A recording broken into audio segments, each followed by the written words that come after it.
Всем моим зрителям пламенный привет! И сегодня долгожданное многими видео на тему финансов. Да-да-да, наконец-то я собралась снять очередной выпуск, и сегодня речь пойдет о том, как правильно пользоваться кредитными картами. С удовольствием отмечу, что это видео снято при содействии Тинькофф банка, и лично меня это не может не радовать, потому что я уже 5 лет являюсь клиентом банка. Итак, отмечу, что чтобы использовать все преимущества кредитных карт, которые только возможны, с максимальной выгодой, необходимо обязательно обладать некоторой самодисциплиной. Лично я бы посоветовала заводить кредитки только людям, которые умеют себя держать в руках, следить за датами, за расчетными периодами, и в таком случае, если вы знаете все потенциально сильные стороны этого финансового инструмента, вы будете только в плюсе. У кредитных карт есть основное преимущество, которое называется грейс-периодом.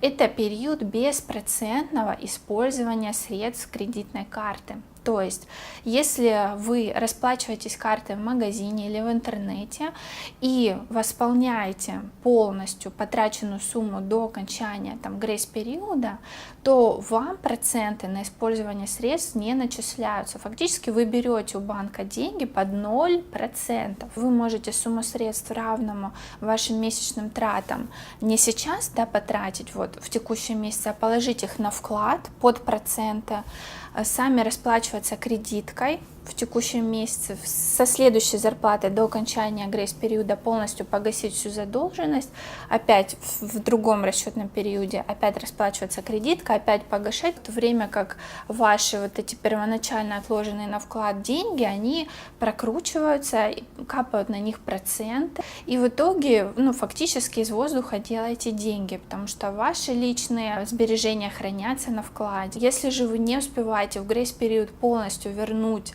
банку все потраченные с кредитной карты средства, то на них начинает начисляться процент согласно вашему тарифному плану. Но сами понимаете, что гораздо выгоднее успевать возвращать все деньги, чтобы беспроцентно использовать кредитку. Отмечу два пункта, о которых многие пользователи кредитных карт в принципе забывают, либо не знают. Первое — это то, что кредитки не предназначены для снятия наличных, только для оплаты в магазинах, в терминалах, либо для оплаты покупок через интернет. Если же вы все-таки решите снять наличные деньги с кредитки, это возможно, но, во-первых, за каждое снятие снимается дополнительная комиссия, во-вторых, на снятие наличных начисляются совсем другие проценты, нежели на совершенные покупки. Некоторые хитрецы думают, что можно завести кредитку и конвертировать ее в наличные путем перевода с карты на карту. Это тоже не прокатывает, потому что считается как снятие наличных и, соответственно, попадает под совсем другие проценты. Еще один аргумент в пользу того, что кредитки — это для самоорганизованных людей,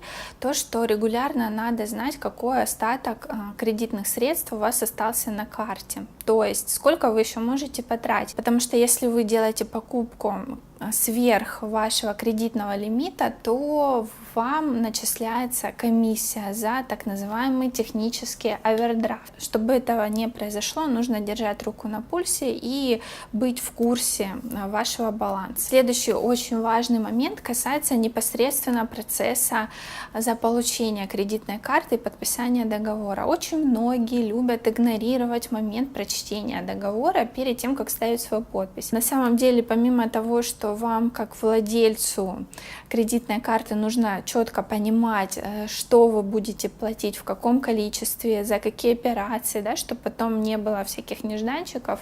Еще есть такой момент, то что некоторые опции могут быть в договор включены по умолчанию, например, страхование, либо СМС-информирование. И для того, чтобы эти пункты исключить из договора, вам нужно в соответствующих местах поставить, например, галочки, либо подпись, либо крестик. В общем, как-то отметиться, что вы отказываетесь. Если вы не читаете договор, то вы эти моменты просто пропускаете, ставите свою подпись, и они считаются подключенными.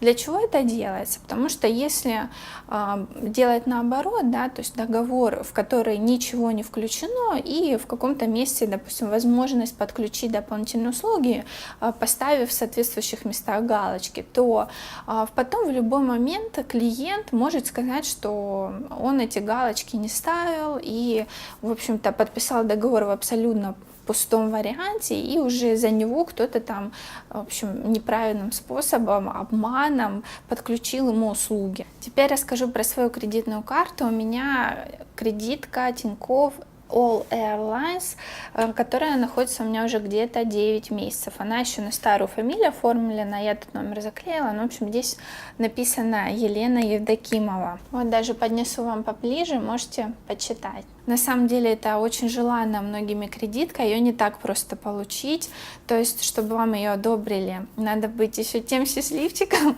Вот, и я на портале Банки.ру регулярно читаю жалобные отзывы людей, которым отказали в выдаче, но вот мне повезло, и она мне досталась. В чем ее основные преимущества? У нее грейс-период достигает 55 дней. Второй огромный плюс этой карты — это то, что все совершенные покупки по кредитке возвращаются милями. 2% милями возвращается на все покупки, 3% на покупки авиабилетов и 1% на покупки в мобильном и интернет-банке. Что значит возврат миль? За все покупки в указанных процентах начисляются эти мили, которые потом можно потратить на приобретение авиабилетов. Накопленные мили можно тратить на абсолютно любые билеты, абсолютно любых авиакомпаний, покупать эти билеты на абсолютно любых сайтах. То есть здесь ограничений нет, как очень часто бывает в похожих бонусных программах, что вы можете покупать билеты только одной конкретной авиакомпании, еще деньгами оплачивать, например,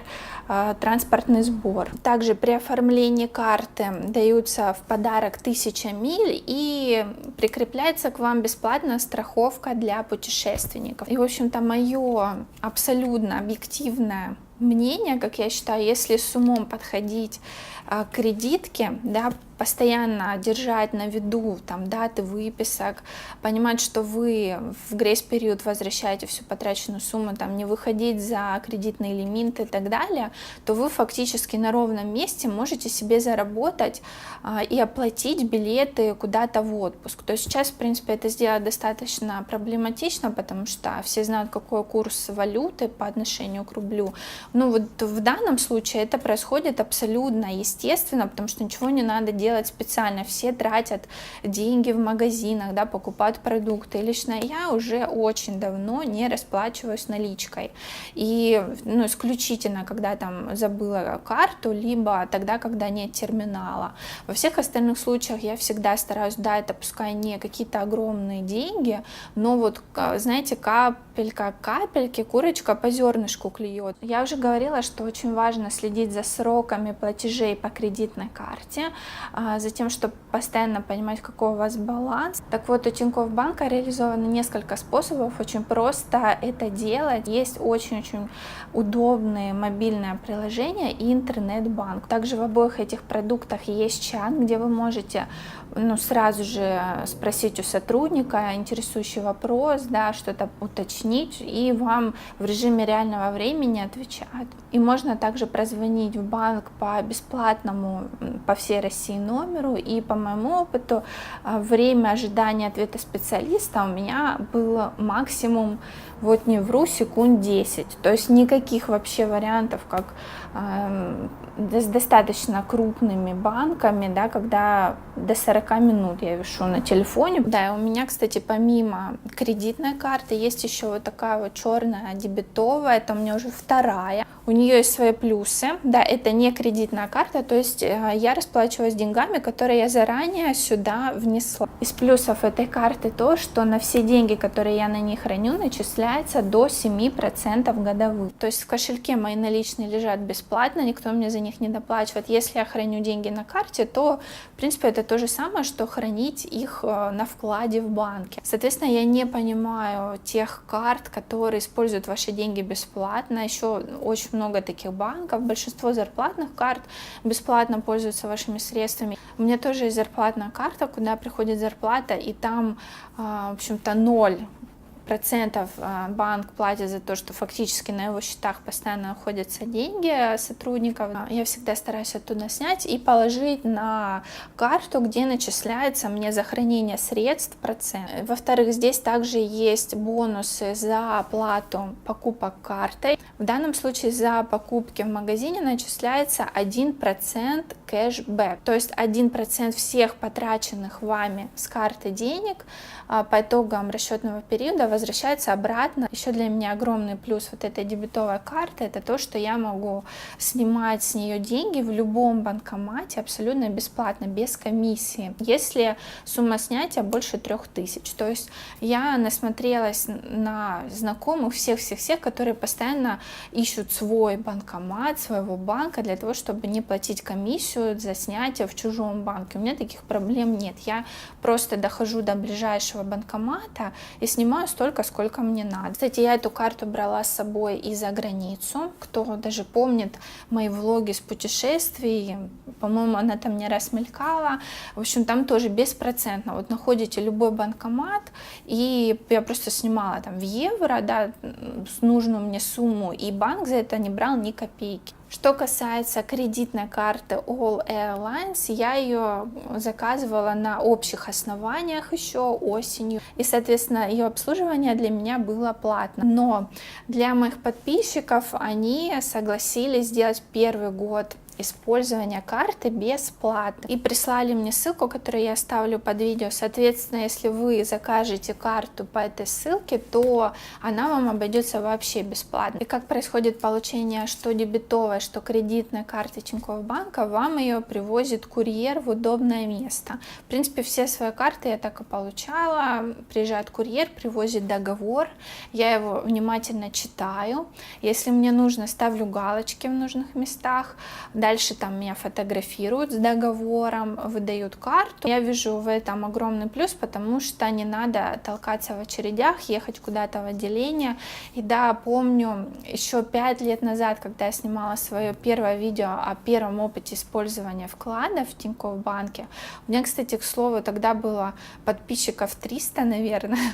Вот. А многие тогда писали, что это какой-то плохой показатель, что у банка нет отделений, да, это явно говорит о том, что там что-то нечисто, и он скоро закроется. Но, как видите, уже сколько лет прошло, уже позакрывались огромное количество банков с отделениями, а Тинькофф здравствует. Так что я не обращаю внимания на стереотипы, и есть огромное количество других реальных показателей, на которые надо ориентироваться. Вот и все, что я вам хотела рассказать. Очень надеюсь, что вам было интересно. Для тех, кто хочет узнать побольше, оставлю парочку ссылок, как всегда, где я там нахожу дополнительную интересную информацию. Это портал Банки.ру, в частности форум этого портала, и там есть огромная тема про кредитные карты, где пользователи описывают свой опыт. И, кстати, All Airlines там в огромном почете находится.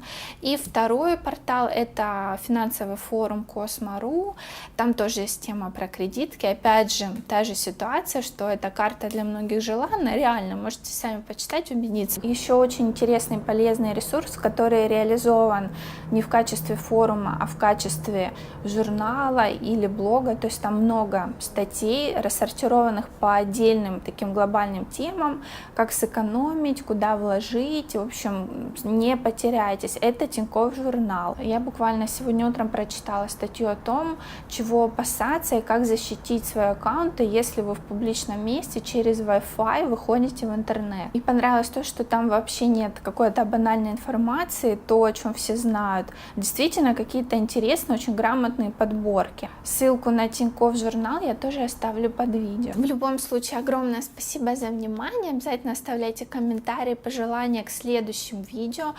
Если у вас есть свой опыт использования кредитных карт, тоже пишите. С удовольствием почитаю. Всем огромное спасибо. Всех целую.